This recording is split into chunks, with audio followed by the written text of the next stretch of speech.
एक बार की बात है कि एक गांव में एक किसान रहता था। उस किसान ने अपना खेत दूसरे किसान को बेच दिया। दूसरे किसान ने जब खेत जोता तो हल्का फल धरती में अटक गया।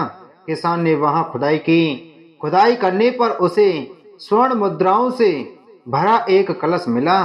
वह हल बैल वहीं छोड़कर सीधे पहले वाले किसान के यहाँ गया और बोला, यह कलश तुम्हारा है, ले लो। यह खेत में गड़ा हुआ मिला है। मैंने तुमसे यह खेत जब खरीदा था तब मिट्टी के दाम दिए थे, इस कलश के नहीं।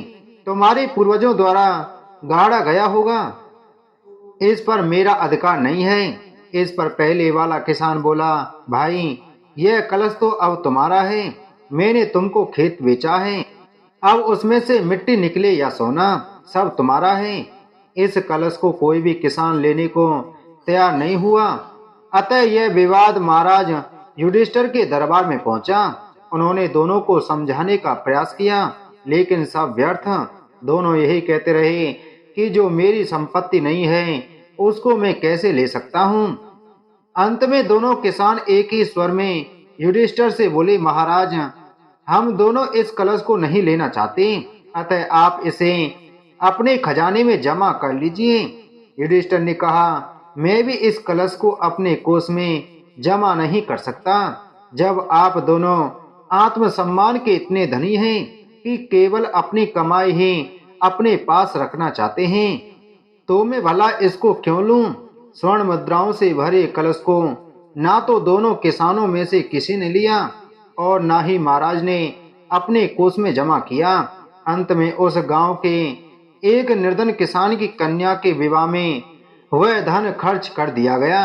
यह आत्मसम्मान की एक अद्वितीय मिसाल है।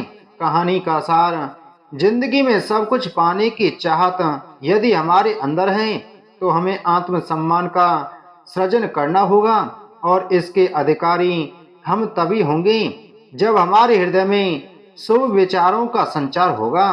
कारण हमारे अंदर जैसे विचार होते हैं उसी के अनुरूप हमारे व्यक्तित्व का निर्माण होता है।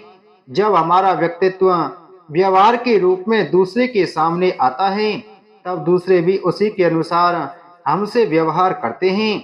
अतः यह वही है जो स्वयं के बारे में सोचते हैं, महसूस करते हैं, जिनका हम आकलन करते हैं और जिसे हम आत्मसम्मान की संज्ञा देते हैं।